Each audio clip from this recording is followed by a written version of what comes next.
गंगा जन्म की कथा भाग 1।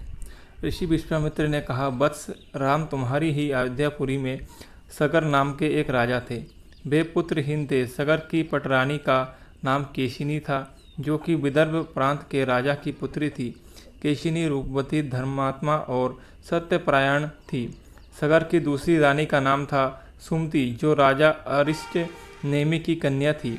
महाराज सगर अपनी दोनों रानियों को लेकर हिमालय के भृगुस्त्रवण नामक प्रांत में गए और पुत्र प्राप्ति के लिए तपस्या करने लगे।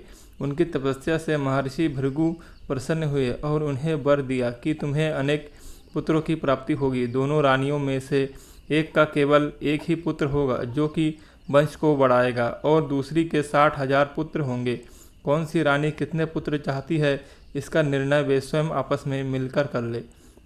केशिनी ने वंश को बढ़ाने वाले एक पुत्र की कामना की और गरुड़ की भागिनी सुमति ने 60,000 बलवान पुत्रों की। कुछ काल के पश्चात रानी केशिनी ने असमंजस नामक पुत्र को जन्म दिया। रानी सुमति के गर्भ से एक तुम्बा निकला, जिससे फोड़ने पर छोटे छोटे 60,000 पुत्र निकले। उन सबका पालन पोषण घी के घड़ों में रखकर किया गया। कालचक्र व्यतीत होते गया और सभी राजकुमार युवा हो गए। सगर की ज्येष्ठ पुत्र असमंज बड़ा दुराचारी था और उसे नगर के बालकों को सरयू नदी में फेंक कर उन्हें डूबते हुए देखने में बड़ा आनंद आता था। इस दुराचारी पुत्र से दुखी होकर सगर ने उसे अपने राज्य से निर्वासित कर दिया। असमंज के अंशुमान नाम का एक पुत्र था। अंशुमान अत्यंत सदाचारी और पराक्रमी था। एक दिन राजा सगर के मन में अश्वमेघ यज्ञ करवाने का विचार आया। शीघ्र ही उन्होंने अपने इस विचार को कार्य रूप में परिणत कर दिया।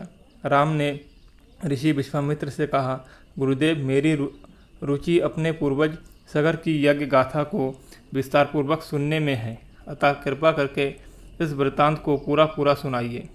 राम के इस प्रकार से जिज्ञासा व्यक्त करने पर ऋषि विश्वामित्र प्रसन्न होकर कहने लगे, राजा सगर ने हिमालय एवं विंध्याचल बीच की हरी तिमिका युक्त भूमि पर एक विशाल यज्ञ मंडप का निर्माण करवाया। फिर अश्वमेघ यज्ञ के लिए श्यामकर्ण घोड़ा छोड़कर उसकी रक्षा के लिए पराक्रमी अंशुमान को सेना के साथ उसके पीछे पीछे भेज दिया।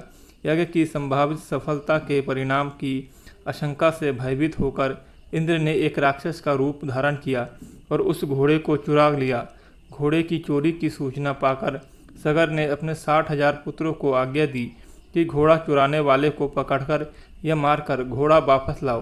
पूरी पृथ्वी में खोजने पर भी जब घोड़ा नहीं मिला तो इस आशंका से कि किसी ने घोड़े को तहखाने में ना छुपा रखा हो, सगर के पुत्र ने संपूर्ण पृथ्वी को खोदना आरंभ कर दिया। उनके इस कार्य से असंख्य भूमितल निवासी प्राणी मारे गए। खोदते खोदते वे पाताल तक जा पहुँचे। उनके इस नृशंस कृत्य के विषय में देवताओं ने ब्रह्मा जी को बताया तो ब्रह्मा जी ने कहा कि ये राजकुमार क्रोध एवं मद में अंधे होकर ऐसा कर रहे हैं। पृथ्वी की रक्षा कर दायित्व कपिल ऋषि पर है, इसलिए वे इस विषय में अवश्य ही कुछ ना कुछ करेंगे। पूरी पृथ्वी को खोदने के बाद भी जब घोड़ा और उसको चुराने वाला चोर नहीं मिला तो निराश होकर राजकुमारों ने इसकी सूचना अपने पिता को दी। क्रुद्ध सगर ने आदेश दिया कि घोड़े को पाताल में जाकर ढूंढो। पाताल में घोड़ों को खोजते खोजते वे सनातन वसुदेव कपिल के आश्रम में पहुंच गए। उन्होंने देखा कपिल देव तपस्या में लीन है और उन्हीं के पास यज्ञ का वह घोड़ा बंधा हुआ है। उन्होंने कपिल मुनि को घोड़े का चोर समझकर उनके लिए अनेक दुर्वचन कहे और उन्हें मारने के लिए दौड़े। सगर के इन कुकृत्यों से कपिल मुनि की समाधि भंग हो गई। उन्होंने क्रुद्ध होकर सगर के उन सब पुत्रों को भस्म कर दिया। दोस्तों, अगर वीडियो अच्छी लगी है तो वीडियो को लाइक और चैनल को सब्सक्राइब करें और ऐसे ही राम कथा सुनने के लिए हमारे चैनल पर जाएं। आपको क्रमबद्ध तरीके से राम कथा की वीडियोज़ मिलेंगी।